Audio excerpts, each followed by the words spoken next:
Asociación Aragonesa de Mujeres Empresarias ARAME patrocina esta tertulia.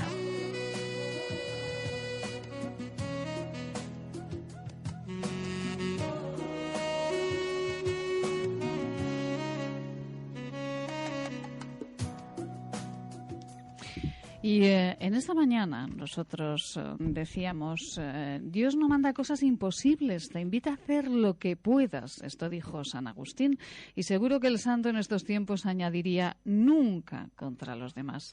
En días como este 11 de marzo, la frase del santo desde luego no reconcilia con la religión. Hacer lo que se pueda en beneficio de tus vecinos por mejorar, no por destruir. Esa es la esencia de la vida bien entendida. Y por ello nosotros, cada viernes, con Vida Bien Entendida, con ARAME, con esta Asociación de Mujeres Empresarias y Directivas, nosotros disfrutamos de la vida y de la conversación. María Jesús Lorente, muy buenos días. Buenos días. Bueno, María Jesús, hablaremos dimos ya una pinceladita esta semana de esa reunión con el alcalde de Zaragoza, las mujeres empresarias y profesionales, y bueno, una reunión positiva, ¿no, María Jesús?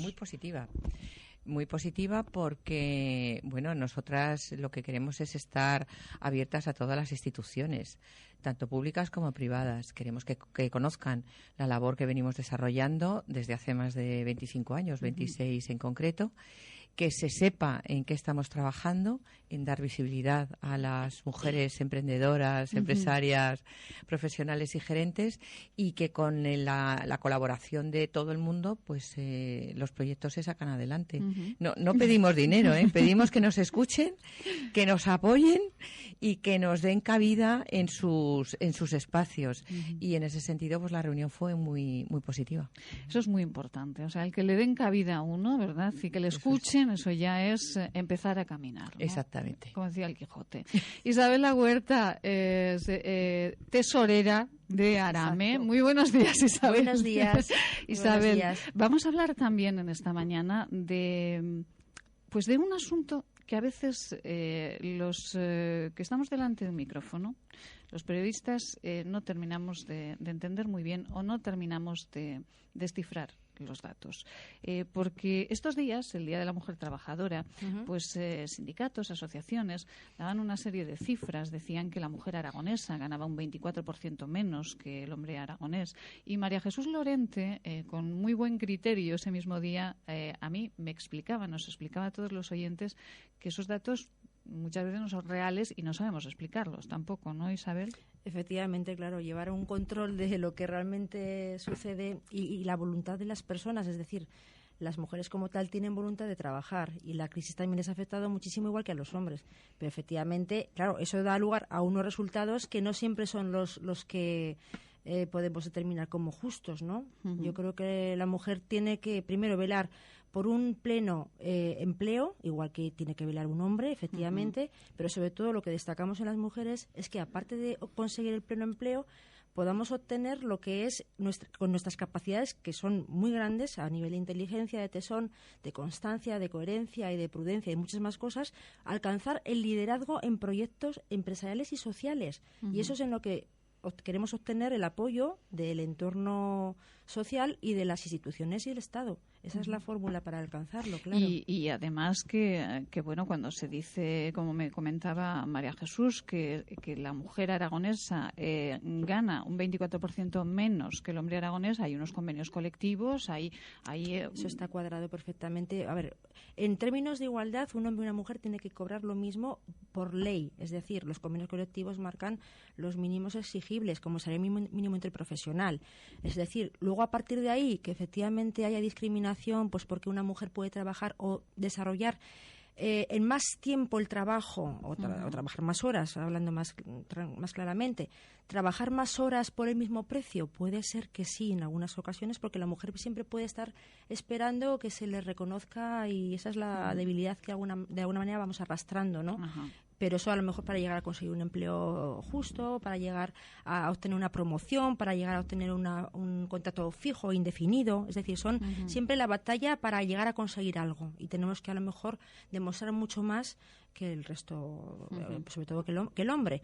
Pero sí que es cierto que en términos de legalidad, todos, mujeres y hombres, tienen que partir de las mismas bases y son las salariales que aparece en su convenio colectivo del sector. Esto me gustó muchísimo la aportación que nos hizo María Jesús Lorente, presidenta de ARAME, este Día de la Mujer Trabajadora, porque, claro, nos llegan esas notas de prensa y, claro, leemos tal cual y muchas veces no analizamos, no sabemos muy bien lo que estamos diciendo. Yo siempre dirijo hacia una página que es la del Instituto Nacional de Estadística, que está sectorizado. Y además está sectorizado por género.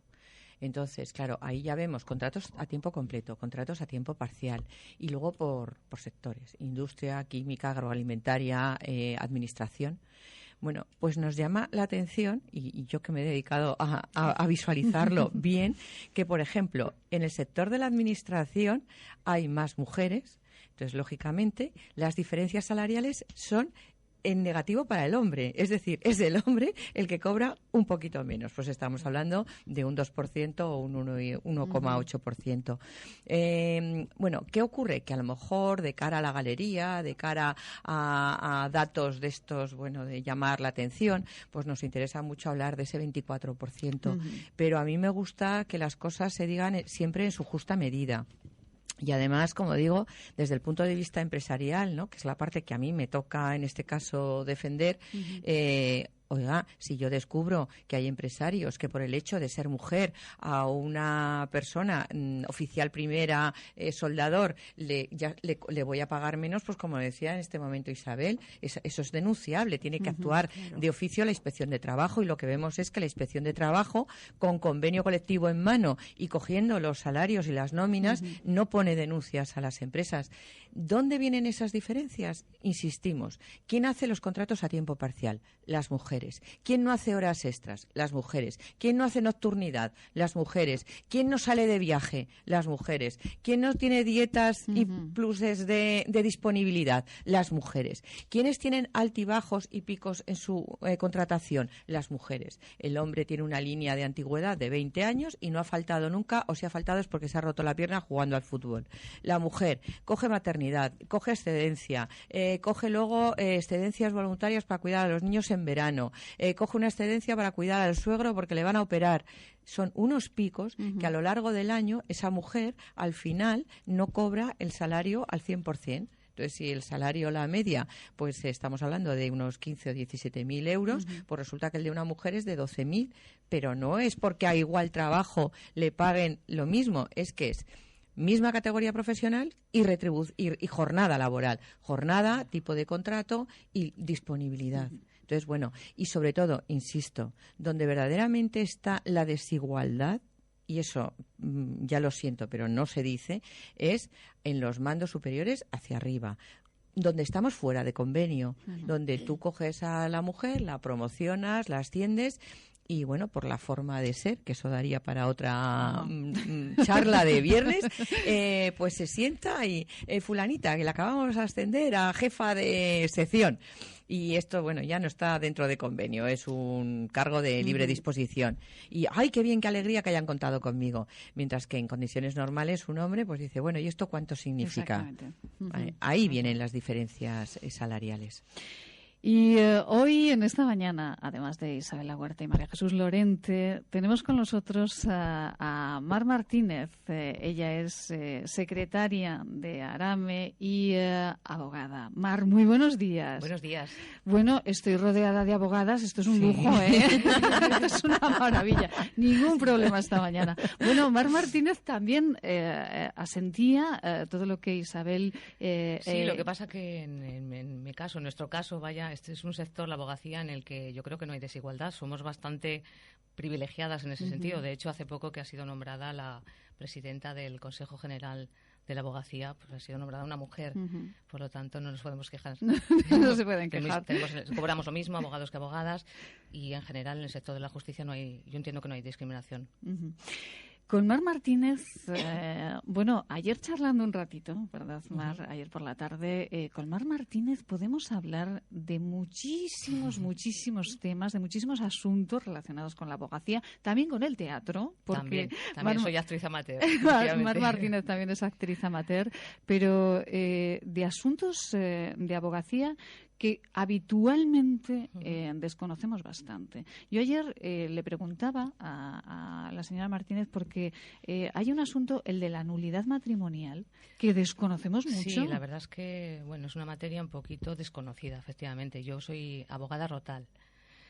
Y es verdad que hay mucho desconocimiento y que hay un mito en el sentido de que son procedimientos caros, pero no es así. Abogada rotal. Sí. ¿Este término qué significa, Mar? Ya disculparán la ignorancia. Sí, bueno, aparte de tener la licenciatura en Derecho y ejercer como abogada, hace falta hacer los estudios rotales en Madrid. Son unos estudios que duran 3 años y que te cualifican para formar parte del elenco de abogados de cualquier tribunal. En este caso, en mi caso, pertenezco al elenco del Tribunal Interdiocesano de Zaragoza y al elenco del Tribunal Eclesiástico de Osma, Soria. Y bueno, la nulidad matrimonial, estos días se hablaba mucho también porque el Papa Francisco, por la reforma, exactamente, la reforma del Papa, y ya todos decíamos, bueno, ahora va a salir más barato, ¿no? No es así. Realmente. ¿Es así? Se han dicho muchas cosas, yo he oído de todo. Pero el comentario generalizado era este, a ver, ¿no? lo más importante de la reforma es que el Papa ha suprimido la doble instancia. Ajá. Es decir, hasta ahora era necesario que una primera instancia, hasta que se declarara la nulidad matrimonial, o no, pero era necesaria una primera instancia, y un decreto confirmatorio posterior de esa sentencia en la que se concede la nulidad, o si no se concedía, pues una sentencia en la segunda instancia declaratoria de la nulidad y recurrir a la rota en una, digamos, entre comillas, tercera instancia. Ajá. Lo que se ha hecho ahora es que únicamente hay una primera instancia. Ya no es necesario decreto confirmatorio, por lo tanto, en esa primera instancia, hasta sentencia, te conceden la nulidad y ya no es necesario recurrir. Se acabó. Ahí se acaba ya. Ahí se acaba el procedimiento, efectivamente. Y cuando decimos es que es carísimo, es que solamente algunos pueden tener la nulidad del matrimonio. En absoluto. Las normas los honorarios los fija en este caso cada tribunal. Son autónomos en cuanto a la fijación de honorarios, pero por ejemplo en el caso de Zaragoza, los honorarios del abogado en la primera instancia y única instancia que hay ahora son exclusivamente 850 euros. Las tasas del tribunal son 600 euros. Y si tiene que intervenir algún perito, pues suele intervenir normalmente un psicólogo adscrito también al elenco del tribunal, por el informe pericial únicamente percibe 200 euros. Ajá. Luego son perfectamente asumibles. Pero es que además, en este caso se da la circunstancia de que la persona que no tenga medios puede solicitar la reducción de tasas e incluso puede no tener que pagar nada si realmente su economía no se lo permite. Pero esto ha sido así siempre. No porque el Papa Francisco haya cambiado la normativa. No. En cuanto a honorarios no se ha modificado nada. También antes era posible acceder a la nulidad matrimonial personas sin recursos. Claro, es que sobre Lo esto que ocurre, ha habido muchos tópicos, ¿no, Mar? Sí, pero ocurre lo siguiente. A ver, los abogados que formamos parte de los elencos de los respectivos tribunales interdiocesanos, pues hacemos un juramento y pues nos comprometemos a percibir esos honorarios que nos marca el tribunal. Pero hay abogados que no forman parte de ningún elenco y que, digamos, algunos de ellos han intentado pues un poco hacer su agosto, ¿no?, con estos temas. Para que un abogado que no forma parte de ningún elenco intervenga en un tribunal, es necesario que el tribunal le autorice. ¿Qué ocurre? Pues que si un abogado que no tiene los estudios rotales, que quiere intervenir en un procedimiento de nulidad, pues pide permiso a ese tribunal, le pueden autorizar, pero si cobra unos honorarios excesivos, probablemente no le permitan intervenir más veces en un procedimiento de nulidad. Luego todo el mundo puede asumir, digamos, lo que es un proceso de nulidad. Es un campo, ¿verdad?, que bueno, pues muchos hablamos, muchos desconocemos también, y un campo que pues Mar Martínez es una absoluta experta. Mar, por cierto, ¿qué argumentos se dan para una nulidad matrimonial generalmente? Pues los dos capítulos que normalmente se alegan con más frecuencia son el grave defecto de discreción de juicio y la incapacidad para asumir las obligaciones esenciales del matrimonio. Esto en un lenguaje más, un lenguaje más cercano, sí. en un lenguaje más cercano, en román paladino. Exacto, para que todo el mundo para lo que todo el entienda. mundo lo podamos entender. El grave efecto de falta de discreción de juicio sería un ejemplo. Sí. Por ejemplo, sería la falta de libertad interna. Por ejemplo, una mujer que se casa porque se ha quedado embarazada, cuando realmente no quería contraer matrimonio con esa persona, pero por esas circunstancias contrae matrimonio. Le falta la libertad interna suficiente para prestar un consentimiento matrimonial válido. Ese sería un ejemplo. Por ejemplo, un argumento. Por incapacidad para asumir las obligaciones esenciales del matrimonio. Bueno, pues es que normalmente ese capítulo yo suelo alegarlo normalmente imputable al esposo. Pues un tema de malos tratos pudiera ser, no se me ocurre ahora. Bueno, pues hay miles de ejemplos. En un caso de malos tratos sí que pues esta nulidad ya llegaría, ¿no? Con este caso. Nulidad matrimonial, ¿se producen muchas en Zaragoza? Hombre, pues muchas. ¿Se piden muchas? No todo el mundo solicita la nulidad matrimonial. Quiero decir, se producen muchísimos más divorcios que nulidades canónicas. Incluso, nulidades civiles, eso es otra cuestión que quería comentar también. También se pueden tramitar nulidades civiles y nadie recurre al procedimiento de nulidad civil. ¿Nulidades civiles? Sí, no solamente canónicas, sino nulidades civiles. Estamos más acostumbrados a los divorcios, a las separaciones, pero... la gente no se complica, acuden directamente al divorcio, porque no es necesario alegar ninguna causa. En una nulidad civil sí que es necesario que se den una serie de requisitos. Son más estrictos, por supuesto, que las nulidades canónicas, pero también existe esa posibilidad. Bueno, qué curioso. Yo estoy aprendiendo muchísimo, ¿eh? Es una pasada. Por ejemplo, yo, ejemplos de nulidades civiles que haya tramitado, en una ocasión llevé una nulidad en la que la contrayente, la esposa, tenía una deficiencia mental, pero no estaba incapacitada, estaba diagnosticada de hacía mucho, no había sido revisado ese grado de minusvalía que ya le fue diagnosticado de jovencita, y accedió al registro civil y se casó. Pese a que los padres no le apoyaban en esta decisión, los padres tampoco supieron, porque era una familia humilde, no supieron incapacitarla a tiempo y contrajo matrimonio. Entonces el matrimonio no era válido y se consiguió la nulidad matrimonial. También llevé un tema de nulidad civil en Soria, en esta ocasión, por homosexualidad del esposo. Y me encontré, estudiando esta materia, que solamente había un precedente en la Audiencia Provincial de Barcelona y este segundo en Soria, y efectivamente se declaró ese matrimonio nulo por error en cualidad, en una cualidad que es imprescindible, es importante, ¿no? Qué aprendizaje, de verdad, todos los viernes en esta tertulia con estas mujeres profesionales, mujeres en este caso como Mar Martínez, abogada, trabajando en Ariza, abogados, ¿verdad? Sí. Un despacho que, además, ustedes seguro que les suena el nombre, porque en muchos casos de penal, el caso de la muela, por ejemplo, también están ustedes trabajando. Rafael lleva 2 imputados en el caso de la muela. Ahora está precisamente preparando las conclusiones porque está a puntito ya de terminar el procedimiento, el macrojuicio. El macrojuicio de la muela. Y Mar Martínez también durante 9 años, si no recuerdo mal, estuvo trabajando en algo duro, en algo difícil como es la violencia de género. Estuve 9 años adscrita al Servicio de Asistencia a Víctimas de Violencia de Género del Colegio de Abogados de Zaragoza. Y guardo buen recuerdo, ¿no?, de esa época. Fue duro, realmente duro. Yo viví la anterior ley, es decir, cuando nada era delito, todo era falta, y era necesario para obtener una condena por delito tener 3 condenas por falta. Era muy complicado que condenaran a un maltratador.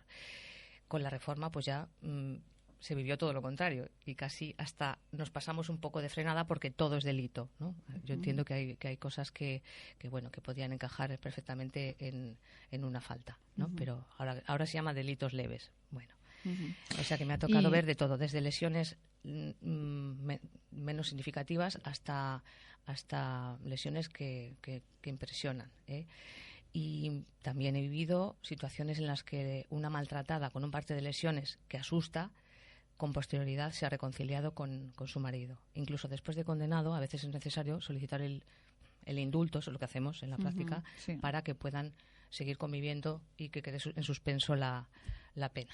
¿Y qué duro, Mar? Esto ya le pregunto como mujer, ya no como profesional, como abogada. Le pregunto como mujer, qué duro, ¿verdad? Después de todo el proceso, después de ver la dureza de esas agresiones, qué duro meterse en la mente de esa mujer que vuelve otra vez con esa persona que seguramente le volverá a agredir. Seguramente, sí. Sí, pero bueno, pues existe esa dependencia, probablemente le quiera, le esculpa de todo, probablemente haya algún problema de alcoholismo, ludopatía, algún tema en el marido, pero es una pena, sí. Y ahí, claro, la profesional, la abogada, se tiene que anteponer ante la mujer que probablemente le aconsejaría que no volviese, ¿no? Sí, claro, pero claro, es ella la que tiene que tomar la decisión. Si te dice retira la acusación particular, pues por mucho que... Yo insisto, desde luego, debo pensártelo bien, pero bueno, eso fue una etapa muy muy interesante. Ya llega un momento que yo creo que hay que dar entrada a cosas nuevas y ya no estoy inscrita en el servicio ni en el turno de oficio. Hay que dejar paso a los nuevos. Estamos hablando con Mar Martínez esta mañana, abogada, Ariza Abogados. Allí pueden encontrar a esta gran profesional que, bueno, además trabaja la ley de segunda oportunidad para los empresarios. Sí. Pero ¿de verdad esta ley existe? Existe, sí. Yo también me sorprendí cuando la estudié un poco más a fondo. Pues mira, en poco tiempo surgieron 3 solicitudes en el despacho para acogerse a esta ley de segunda oportunidad.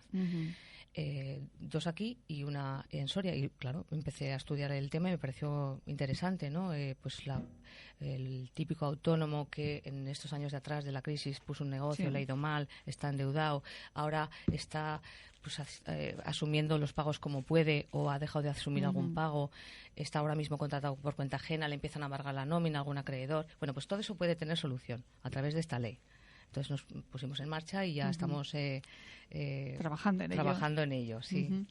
Y bueno, pues sepan los empresarios que han tenido ese problema que se puede, y particulares, empresarios y particulares también, que se puede, sí, porque hay familias, ¿verdad? Que efectivamente están en una hay que dar un límite. poquito de oxígeno, porque si no, no se llega. De hecho, son normalmente gente formal que hasta ahora sí que había pagado sus deudas, que tiene su hipoteca, que tiene una vida laboral más o menos estable, pero que ha fracasado puntualmente en un negocio y que además muchos de ellos no deben mucho dinero realmente. Lo que pasa es que no pueden asumir esos pagos. Y los bancos ahora mismo no refinancian. No están por la labor, ni a más años, ni poniendo una cuota. No quieren. Por lo tanto, esta es una fórmula de sacar esa situación adelante. Bueno, pues es un respiro, ¿verdad? Es un alivio el poder trámite escuchar. Es relativamente sencillo. Se presenta la solicitud o bien en el notario o bien en el registro mercantil. Si son particulares, el notario verá si es necesario o no un mediador concursal, que a veces puede no ser necesario, porque, pues, por ejemplo, el único acreedor es un banco. Hay otros que no, que hay más proveedores, etcétera. Hay que estar al día con Seguridad Social y Hacienda, eso sí, es lo único que se exige, pero bueno, yo creo que eso puede tener solución en muchos casos y ya afrontar el resto de la deuda, o incluso se puede llegar a condonar parte de la deuda si no se llega a pagar, hacer los pagos en un plazo que indica la propia ley. Nulidad matrimonial, violencia de género, penal, propiedad intelectual, que también se contempla en Ariza Abogados, ¿verdad? Sí. Un asunto que también a todos nos importa mucho, el de la propiedad intelectual, Mar. Efectivamente, sí. También allí podemos encontrar Eso solución. Lo gestionamos a través de otro compañero, Carlos Rubio, y bueno, el propio Rafael Ariza también. Este tema le gusta.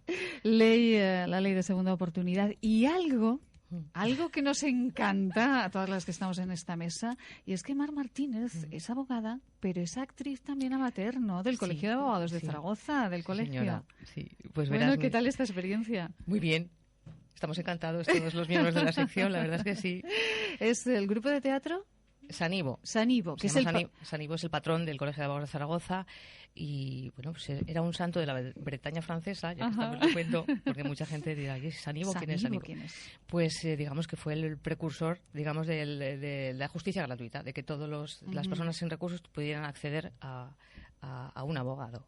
Entonces, Sanivo es el patrón, tenemos en el colegio La Coral, que también se llama Sanivo, y nosotros pues pusimos el mismo nombre porque no hace falta complicarse. Lo que funciona hay que dejarlo. Y bueno, como actriz, ¿qué es lo más gratificante como actriz, Mar? Bueno, los aplausos, claro, evidentemente. Sí, no. Pues mira, esto surgió hace más o menos un año a iniciativa de una compañera, Pilar Marco.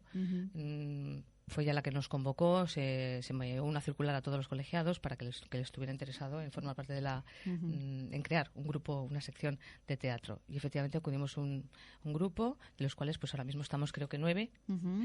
Y ahí estamos. Hemos interpretado La Luna, obra de Rafael Ariza, precisamente, de mi marido, es el autor, se da esa circunstancia. Ahora está trabajando en una segunda obra que se titula La Alquimia. No, perdón, Alquimia, a secas. Alquimia, sí. Exacto. Y bueno, enseguida imagino que empezaremos a trabajar el libreto.